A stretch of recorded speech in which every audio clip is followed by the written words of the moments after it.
Y recordarán ustedes que en el programa anterior estuvimos hablando, inclusive al cerrar el programa, sobre lo que había acontecido en Sodoma y Gomorra, pues con Lot, con Abraham, con las dos ciudades que, a decir de muchos investigadores, eran simplemente una sola y tal vez dividida en dos segmentos, por decirlo, en dos barrios. Entonces por eso la una era Sodoma y la otra era Gomorra. Pero antes de continuar y aclarar muy bien esa parte de la historia, que nos quedó inconclusa y un poquito volátil al final del programa por cuestión de tiempo, volveremos sobre esa, pero resulta que para poder contextualizar de una manera mucho más clara y puntual esto que queremos hablar de los ángeles, tendríamos que devolvernos un poco en esta historia del hombre narrada a través de la Biblia y de este libro sagrado. Y tiene que ver con que por allá en el Génesis hay párrafos que son, o hay versículos que son muy pero muy oscuros como para poder ser interpretados a la luz de nuestra lógica. Naturalmente que a la luz de la fe es otro cuento totalmente diferente. Pero aquí no pretendemos hacer ningún análisis de tipo religioso ni espiritual, sino remitirnos al contexto histórico de este libro, que como decíamos fue escrito muchos siglos después de la muerte de Moisés, cuando el pueblo israelita estaba prisionero en Babilonia.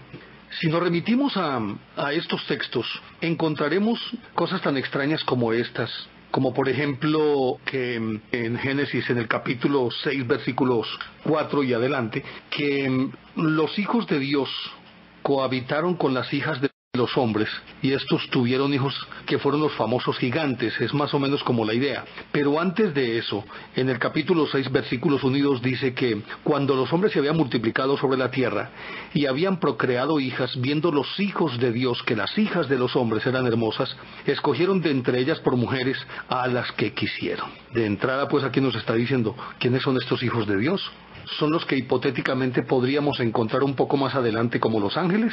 Probablemente. Pero lo cierto es que este pasaje es definitivamente oscuro y los estudiosos no han terminado de interpretar, y cada uno tiene una teoría al respecto, pero realmente no hay nada claro para poder entender el contexto de estas citas que aparecen pues en el Génesis. Y como decíamos más adelante en el versículo 4 de ese mismo capítulo, dice que los hijos de Dios, cuando cohabitaron con las hijas de los hombres, estas tuvieron hijos, aparecieron en la tierra los gigantes.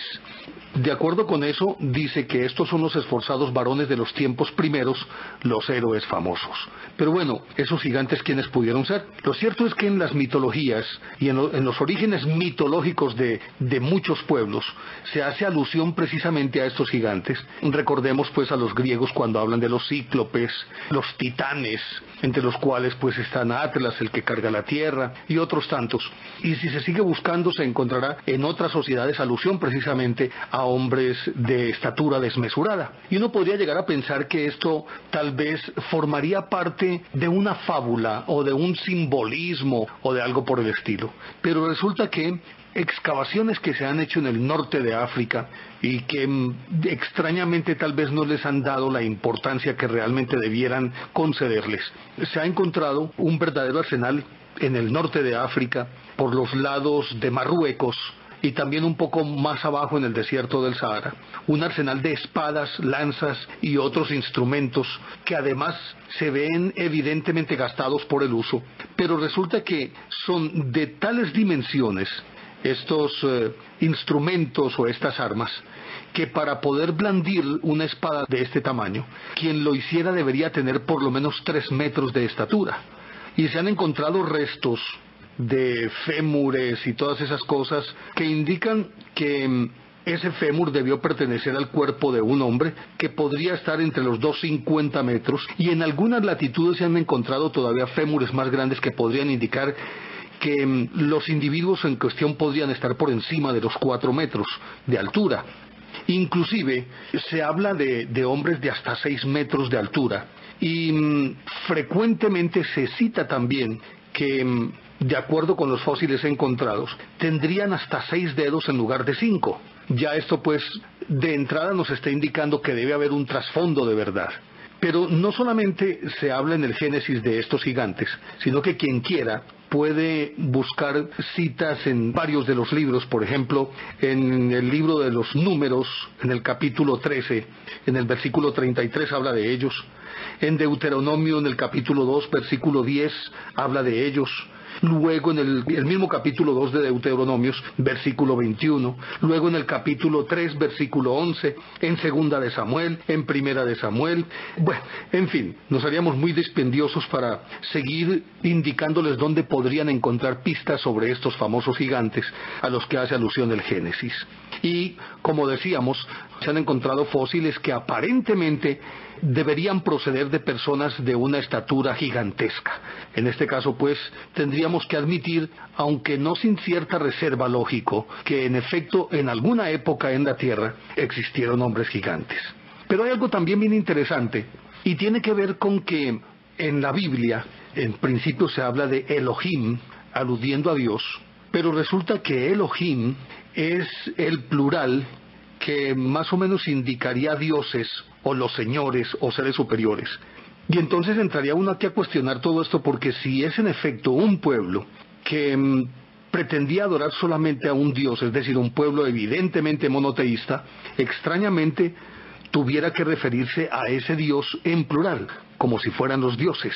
Algunos hablan de confusiones en las traducciones, pero lo cierto es que inclusive en los textos judíos más antiguos aparecen Elohim en vez de el singular para definir a Dios. Entre otras cosas, hay versículos, inclusive ya mencioné alguno que es bien interesante, y es el que tiene que ver cuando se le aparece Yahvé un día a Abraham en el encinar de Mambré. Dice, aparecióse, ya lo había citado en el programa anterior, pero quiero recabar, es precisamente apuntando en esta dirección. Aparecióse Yahvé un día en el encinar de Mambré. Estaba sentado Abraham a la puerta de la tienda a la hora del calor, y alzando los ojos vio parados cerca de él a 3 varones. En cuanto los vio, se postró en tierra diciendo, Señor mío, si he hallado gracia a tus ojos. Y sigue el texto. Está en Génesis capítulo 18 versículo 1. Pero aparecen 3. Y sin embargo, cuando él se postra en tierra dice, Señor mío, no señores míos, sino Señor mío. Y así por el estilo, hay muchos apartes de la Biblia en los que se refiere en singular, pero pronunciando Señor mío, pero pronunciando el Elohim, es decir, que serían varios, o serían los seres superiores, o serían los dioses. ¿Qué relación existe entre todo esto? Entre los hijos de Dios que se casan con las hijas de los hombres, que les parecieron muy hermosas, entre el producto de esas uniones que son los famosos gigantes. Luego era un dios, eran muchos dioses, porque un pueblo monoteísta se refiere a su dios en plural, y algunos pretenden afirmar que aquellos gigantes o aquellos seres son los que conocemos como ángeles, pero naturalmente que tendríamos que alejarnos de ese concepto etéreo del ángel que ahora poseemos, y que entre otras cosas está muy de moda. Pero aquí nos referimos específicamente a los ángeles dentro del contexto bíblico, y que tienen una interacción con los seres humanos que inclusive va mucho más allá de esa relación aparentemente espiritual, sino que, como decíamos también en alguna parte del programa anterior, esa interacción inclusive es muy física, muy mundana, muy material, y aún también signada por algunos contrastes emocionales, porque recordemos que inclusive se mezclan con los hombres ayudándolos en sus combates, como decíamos cuando nos referíamos al libro de los Macabeos, cuando viene en auxilio de Tobías, que se había quedado ciego, cuando Jacob se enfrenta con uno de esos ángeles y lucha con él durante toda la noche.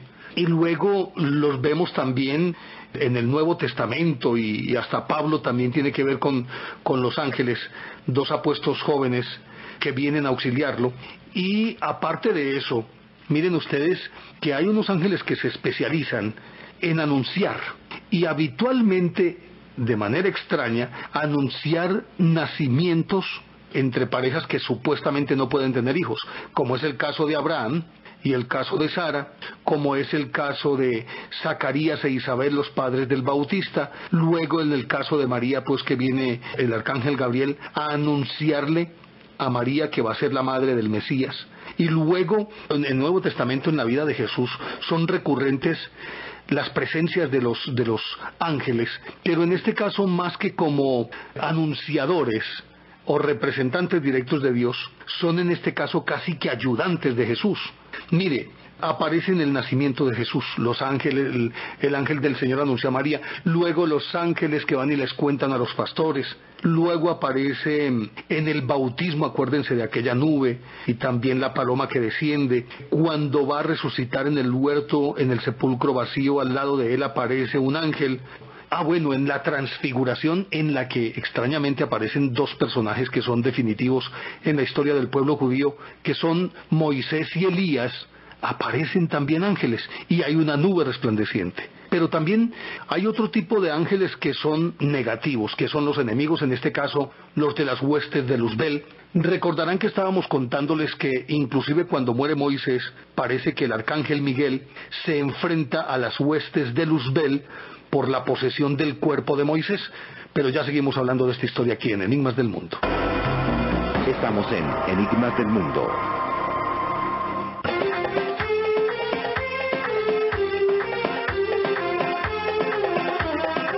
Y entonces, cuando sucede, por ejemplo, la famosa tentación, pues obviamente que aparece Satán a tentar a Jesús, pero es otra forma de ángel, aunque este sea un ángel negativo. Y con todo ello siempre hay como ese antagonismo entre las fuerzas del bien y las fuerzas del mal. Y en más de una ocasión, entre otras cosas, porque los ángeles son mencionados en más de 200 ocasiones a lo largo de toda la Biblia. Y obviamente que también incluye a los ángeles del mal, vistos de otra manera, pero bueno, ahí están. Y tal parecería que hay una lucha permanente entre dos fuerzas que son muy definidas, en las que inclusive del lado de los buenos algunos tienen posiciones jerárquicas superiores a otros.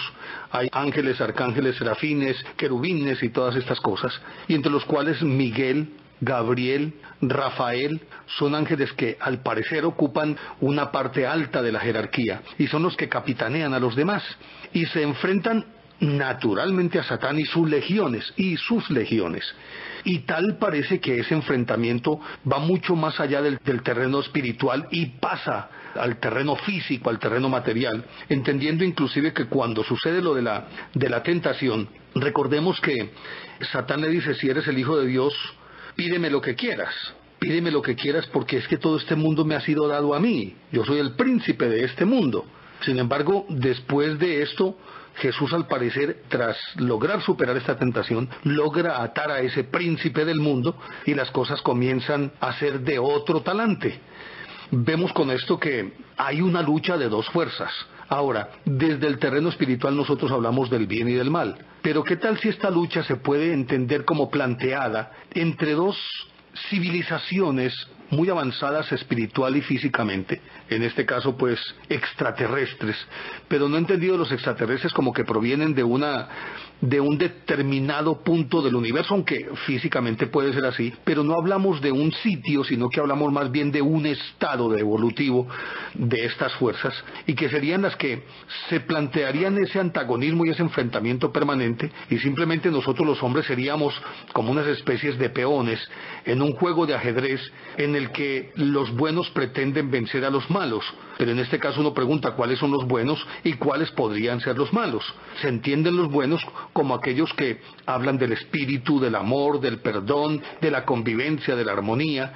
Naturalmente se entendería que los malos son aquellos que tienen que ver con la disensión, el enfrentamiento, el egoísmo, el odio, la guerra, todas estas cosas. Y miren, retomando esto que estamos hablando de estos señores, que como decíamos, tal vez estamos hablando de dioses en vez de un solo Dios, visto desde esta perspectiva, puede que haya un error semántico, probablemente, pero de todas maneras siempre da para pensar por qué se habla de esa manera en plural. ¿Quiénes son los hijos de Dios? ¿Quiénes son los gigantes? ¿Quiénes son estos ángeles que actúan de manera física también?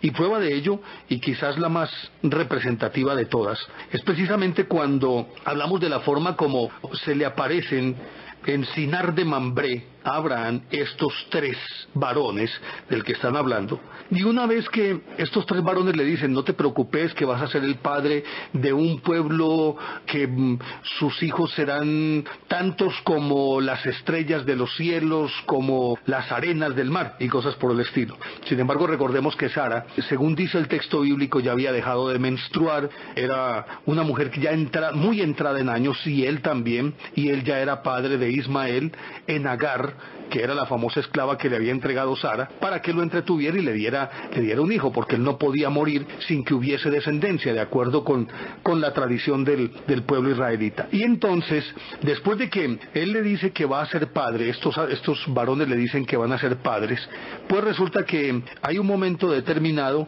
en que hasta Sara se ríe, pero ellos inmediatamente le dicen: ¿de qué te ríes, Sara? No te rías, porque es que vas a ser madre. Y una vez que esto ocurre y ellos le recriminan porque se está riendo Sara, ella siente vergüenza y les pide perdón, y ellos pues insisten en que va a tener un hijo, que después de un año ellos van a regresar y van a encontrar que ella tendrá un hijo. Pero una vez que se da este hecho, dice el pasaje bíblico que Abraham los acompañó, porque ellos se fueron a despedir, dado que iban en dirección a Sodoma. Y se supone que el Señor, pensando, dice: le voy a ocultar a Abraham lo que estoy por hacer.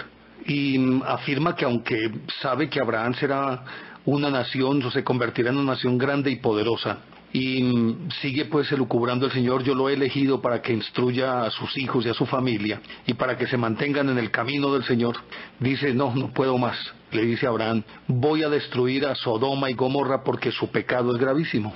Entonces, 2 de los visitantes parten hacia Sodoma, pero Abraham, dice textualmente el texto bíblico, 2 de los visitantes partieron de allí y se encaminaron a Sodoma, pero Abraham se quedó de pie frente al Señor.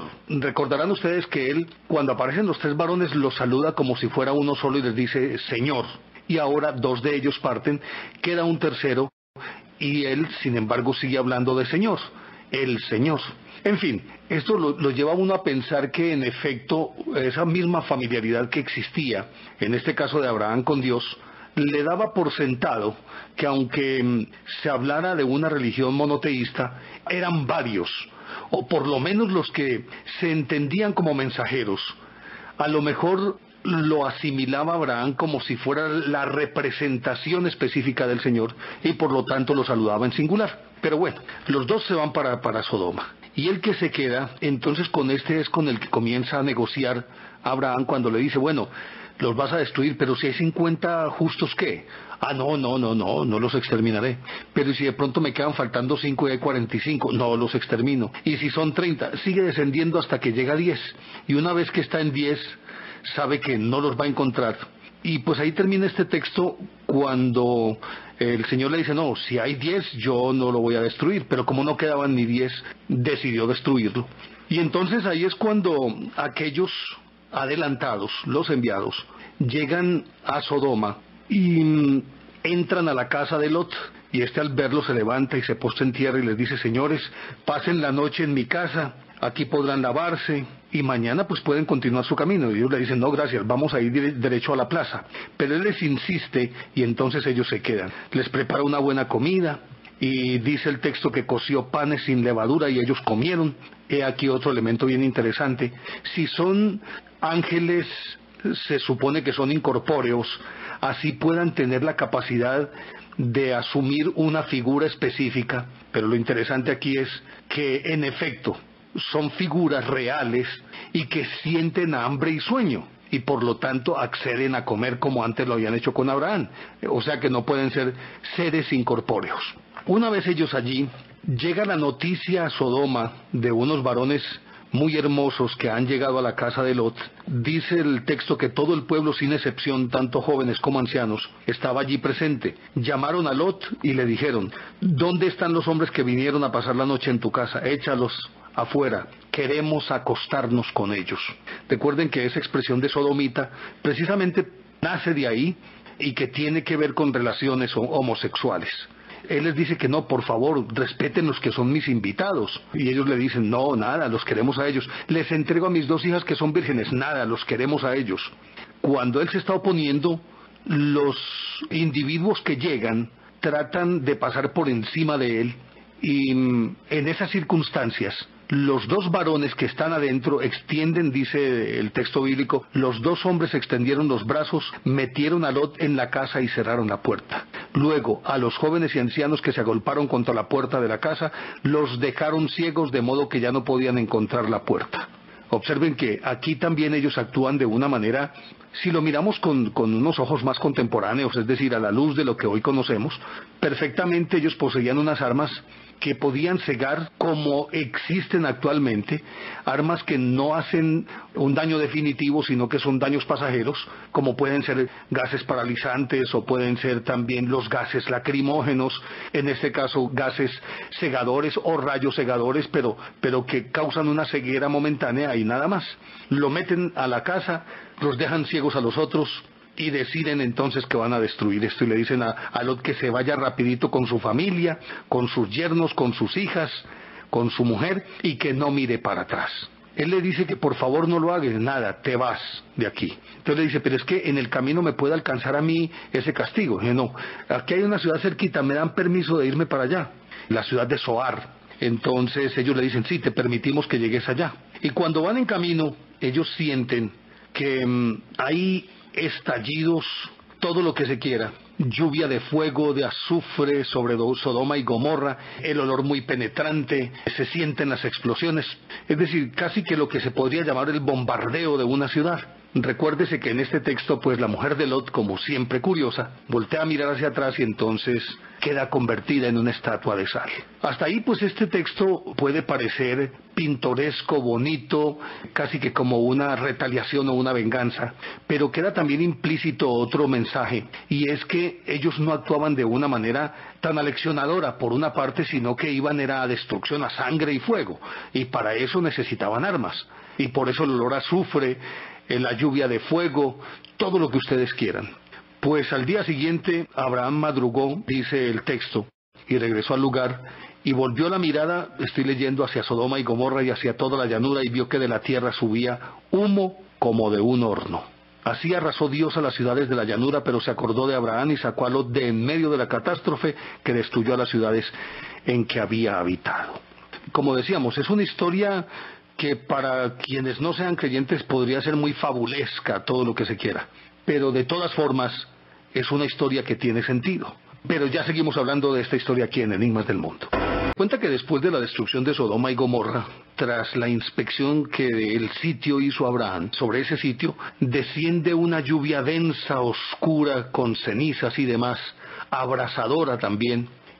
Se dice que ahí se llena esa cuenca y es lo que hoy conocemos como el Mar Muerto, que es precisamente su nombre lo recibe por el hecho de que allí no puede prosperar ninguna forma de vida. Es mar salado interior, muy profundo, demasiado denso y que tiene una concentración de salinidad superior a cualquier parte del planeta, hasta el punto de que allí no se hunde nada, todo flota. Y precisamente es uno de los lugares más extraños del planeta. Pero entonces, después de esa lluvia y de todo esto, siempre ha quedado el misterio de lo que realmente ocurrió con Sodoma y Gomorra. Pero si nos atenemos a esa lluvia negruzca, gruesa, llena de pavesas, y que deja ese sitio absolutamente yermo, es decir, que nada puede prosperar ninguna forma de vida, habría aquí que preguntarnos qué fue lo que ocurrió.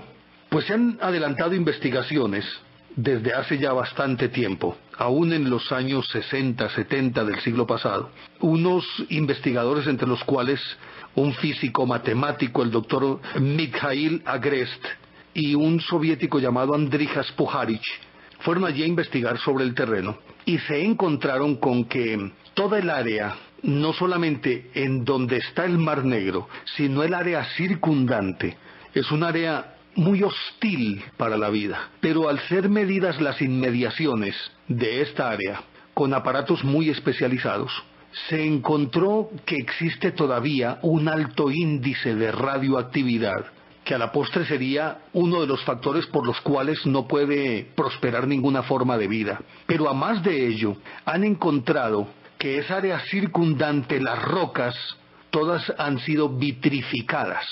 Vitrificadas es que han pasado de su característica pétrea a una especie de roca calcinada que va tomando como una cierta característica de vidrio fundido, y a eso se llama vitrificar. De acuerdo con las teorías que aventuran estos dos científicos y muchos otros que han llegado allí y han husmeado, han investigado, han excavado, dicen que de la única manera que se puede dar algo como esto es a partir de haber sido esa tierra sometida a una lluvia de fuego de una temperatura tan alta que precisamente calcina las rocas, las vitrifica. Y ese es un fenómeno relativamente común a todas aquellas áreas en las que se han dado explosiones atómicas, donde han hecho ensayos atómicos. El desierto de Alamogordo en Nuevo México, en donde se explotó la primera bomba atómica el 16 de julio de 1945, la que le dio la medida a los Estados Unidos para determinar que sí podían concluir la guerra dejando caer una bomba sobre Hiroshima. En la misma Hiroshima todavía hay áreas vitrificadas, y también obviamente con altos índices de radioactividad, y por lo tanto eso significaría ni más ni menos que lo que ocurrió en Sodoma y Gomorra fue una explosión atómica, y que como consecuencia de eso se da esa lluvia negruzca, densa, con unas gotas muy gruesas y que bajan también a una altísima temperatura. Eso fue característico también de los ríos de Hiroshima y de una lluvia posterior a la explosión de esa bomba atómica. Entonces la conclusión de estos es que allí hubo una explosión atómica en Sodoma y Gomorra, y eso fue lo que causó el que toda esa tierra quedara estéril y que ese mar se conformara de una manera tan puntual, tan particular, que no tiene par en el mundo. Con esto, lógicamente, lo lleva uno es a seguir armando el rompecabezas cuando hablábamos de los hijos de Dios, de las hijas de los hombres, los gigantes, los ángeles, la nube que acompañó a los israelitas en todo su periplo a través del desierto, esta explosión atómica de Sodoma y Gomorra.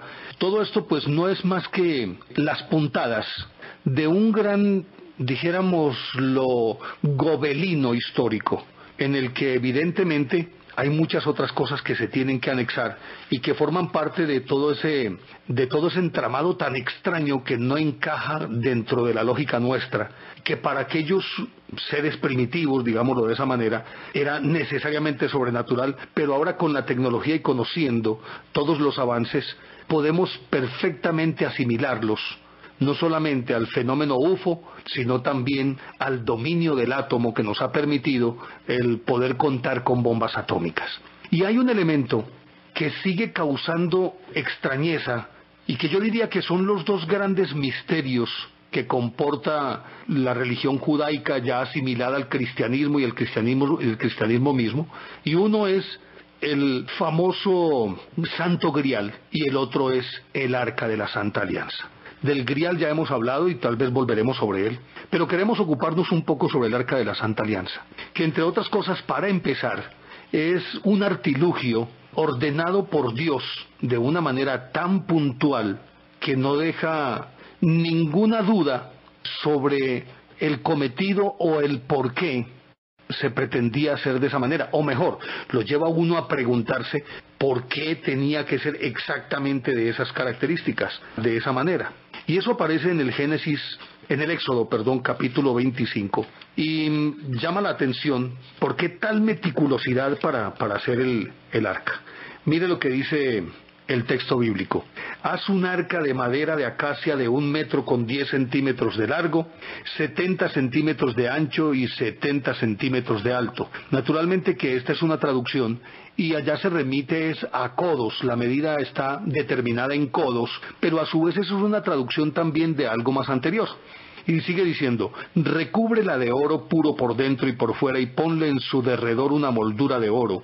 Funde 4 anillos de oro para colocarlos en sus 4 patas, 2 en cada costado. Prepara luego unas varas de madera de acacia y recúbrelas de oro. Introduce las varas en los anillos que van a los costados del arca para transportarla. Deja las varas en los anillos del arca y no las saques de allí. Y pon dentro del arca la ley que voy a entregarte. Haz un propiciatorio de oro puro. Este propiciatorio podría entenderse como una especie de incensario o de lámpara votiva que está puesta en la parte superior sobre el techo, digámoslo así, del Arca de la Santa Alianza. Haz un propiciatorio de oro puro de 1 metro con 10 centímetros de largo por 70 centímetros de ancho, y también 2 querubines de oro labrado a martillo para los 2 extremos del propiciatorio. En cada uno de los extremos irá un querubín. Hazlos de modo que formen una sola pieza con el propiciatorio. Los querubines deberán tener las alas extendidas por encima del propiciatorio y cubrirlo con ellas. Quedarán el uno frente al otro, mirando hacia el propiciatorio. Coloca el propiciatorio encima del arca y pon dentro de ella la ley que voy a entregarte. Yo me reuniré allí contigo en medio de los dos querubines que están sobre el arca del pacto. Óigase bien esto, desde la parte superior del propiciatorio te daré todas las instrucciones que habrás de comunicarles a los israelitas. Es demasiado puntual la construcción de este artilugio. Y uno se pregunta, ¿por qué? Pero además, es contradictorio el hecho de que él, es decir, en todos los libros del Pentateuco, hace mucho énfasis en que solamente que él es el único Dios, y que no podrán adorar a otros dioses, ni hacer figuras de esos dioses. Es decir, que no se pueden representar de ninguna manera. Queda totalmente prohibido que se representen figuras para ellos, que podrían empujarlos a adorar esas figuras. Sin embargo, él dice, háganse 2 querubines. Y los querubines, si los entendemos como ahora los miramos, serían 2 ángeles con las alas, y dice, con las alas extendidas.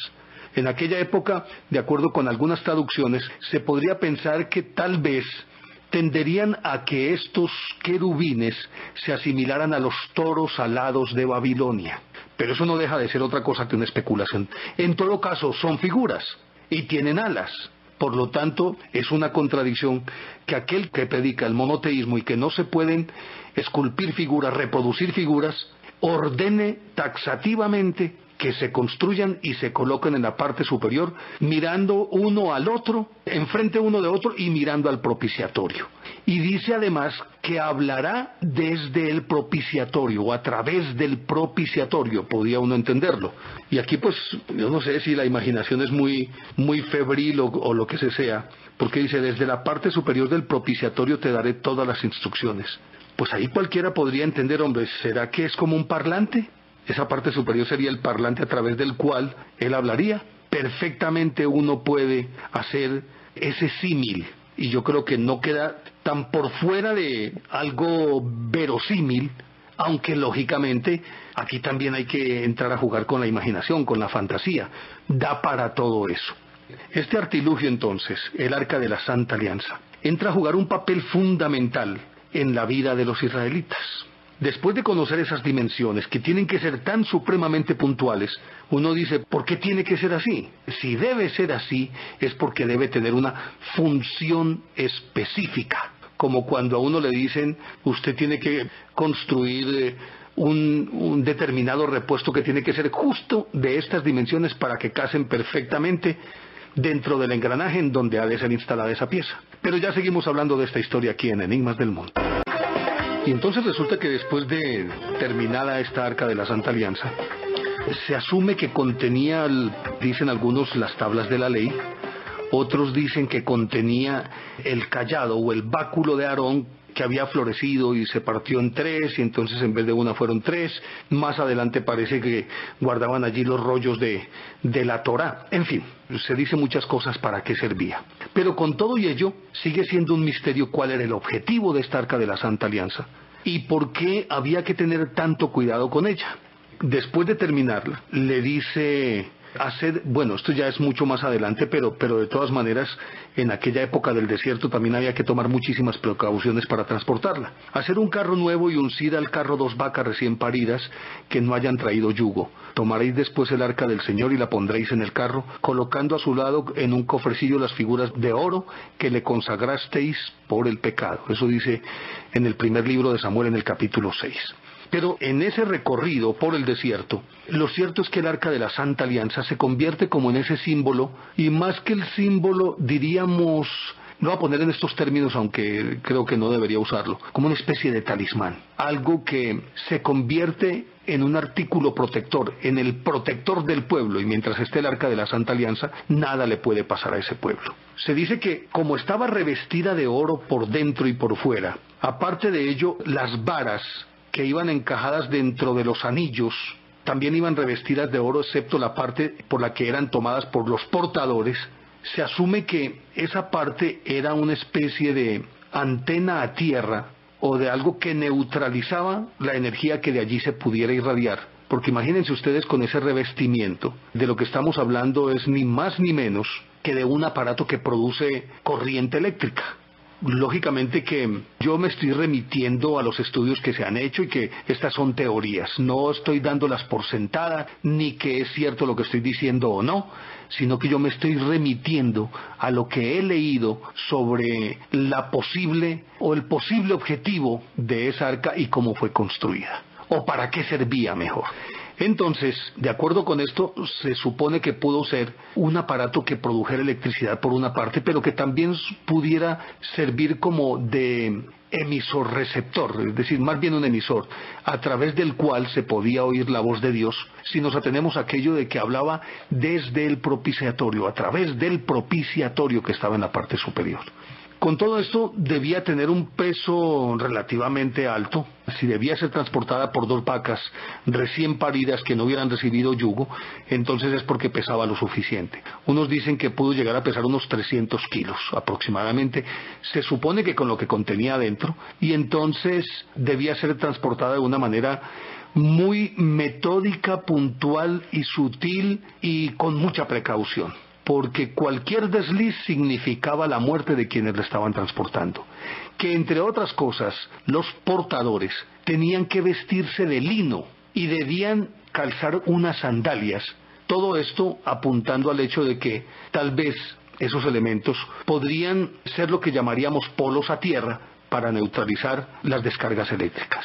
Hay quienes van más allá, y recordarán ustedes que estábamos hablando de cómo a lo largo de su travesía por el desierto el Señor los nutrió con maná, y que el maná caía del cielo. Estuvimos viendo que el fenómeno se da también a partir de una planta resinosa que al ser picada por unos insectos empieza a soltar una especie de leche que con el descenso de la temperatura se va congelando y que luego ellos pueden destilar para convertirla en miel para el jugo o que se puede comer. Ya contamos esto en programas anteriores. Pero se aventura también la teoría de que simplemente, y voy a ponerle unos términos tal vez grotescos y prosaicos, pero no encuentro un símil mejor, y es que, como si fuera una máquina de crispetas, producía el maná. Dicen algunos investigadores que era precisamente de allí de donde salía el maná que alimentaba al pueblo israelita en su travesía por el desierto. Y que tenía pues varios usos, no solamente era el que a través de ese aparato se pudieran comunicar con Moisés, Dios con Moisés, como si fuera un altoparlante, sino que al mismo tiempo produjera la cantidad suficiente de maná para alimentar el pueblo, y que, como se sabe suficientemente, siempre el arca era colocada en las afueras del campamento, cerquita donde estaba la nube, lejos de la vista y del contacto con la gente. Solamente unos cuantos elegidos podían llegar hasta allí y custodiarla. Y se dice que procesando unas algas verdes especiales, que al parecer se dan en la zona, y que estas, siendo adentro, no sé, sometidas tal vez como a una especie de horno microondas, crece ese fruto y se convierte en el maná que consumía diariamente el pueblo. Como símbolo del pueblo, no solamente imprimía temor y respeto, sino también muchísimo miedo, pero al mismo tiempo se convertía en lo que les confería ese margen de seguridad de saberse a salvo de cualquier ataque enemigo, pues porque teniendo el Arca de la Santa Alianza tenían asegurada la ayuda de Dios, por lo tanto nadie los podía tocar. Pero miren, hay un judío llamado Lazarus ben David, que murió por allá en el siglo XIX, y era filósofo y matemático en Berlín, y dirigía la Academia Libre Judía. Y él, con los experimentos que hizo en aquella época, siendo un libre pensante a pesar de ser judío, consiguió demostrar que el Arca de la Alianza, escribió él, de los tiempos mosaicos, debió contener un grupo bastante completo de instrumentos eléctricos cuyas influencias se hacían sentir en el exterior. Eso afirma él después de analizar las características del Arca de la Santa Alianza, que podría parecer también una bobina. Después de esto, tras todo ese recorrido de 40 años en los que el Arca de la Santa Alianza acompañó a los israelitas por el desierto, el arca, una vez entraron en la tierra prometida, prácticamente fue olvidada, ya no tenía sentido, dado que no era la que pudiera proveerlos de maná y de servirles de protección, y a través de ella se comunicaba Dios era supuestamente la morada de Dios, todas estas cosas. Era muy útil en el desierto, pero ya en la tierra prometida realmente era más un emblema, un símbolo que otra cosa.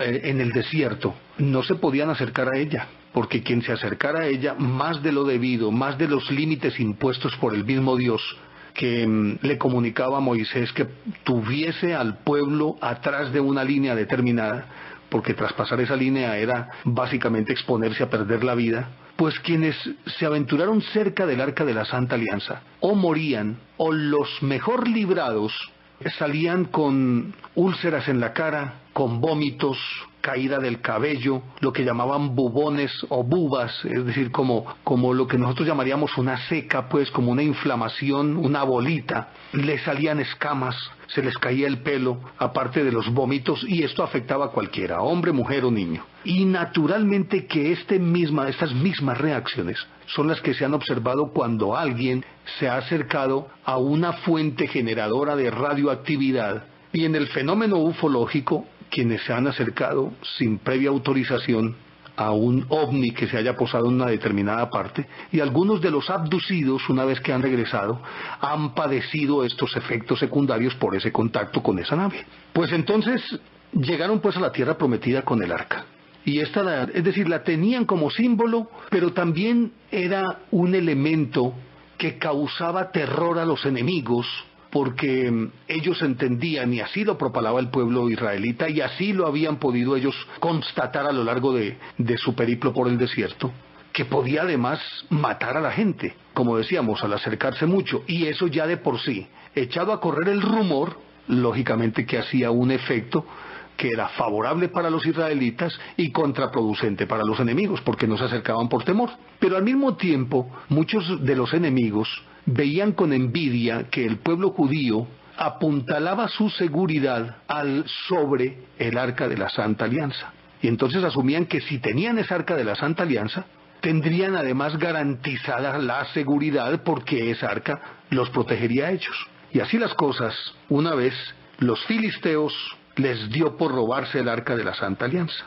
Como en el pueblo israelita había gente ya preparada para poder manipular esa arca sin que les ocurriera nada extraño, como decíamos, vestidos de lino, los sacerdotes, sandalias de unas características especiales, no se podía coger el arca sino de los arzones, pues de los cabos de las varas, de las puntas de las varas, y en ningún momento rozar o acercarse demasiado a ese revestimiento de oro, ya fuera de las varas o del arca misma. Pues estos no sabían eso, y se llevaron el arca, y eso se convirtió en un castigo para ellos. Pero bueno, yo creo que no podemos aquí concluir toda esta historia del Arca de la Santa Alianza, porque hay muchísimo más, y sobre todo, a dónde fue a parar, que todavía sigue siendo un misterio. Así pues que, por ahora, tenemos que dejar las cosas ahí. El arca se la robaron los filisteos y se encartaron con ella. Mejor dicho, un encarte que le costó la vida a muchísimos que intentaron develar sus secretos tocándola o tratando de abrirla. Así que por hoy pues estamos llegando al final de nuestro programa. A ustedes muchísimas gracias por su compañía. Sigan escribiéndonos, esperamos sus comentarios, solicitándonos temas. A don Octavio Gallo nuestro agradecimiento en el sonomontaje. Y entonces, dentro de una semana continuaremos esta historia, porque es que el próximo domingo será otro cuento.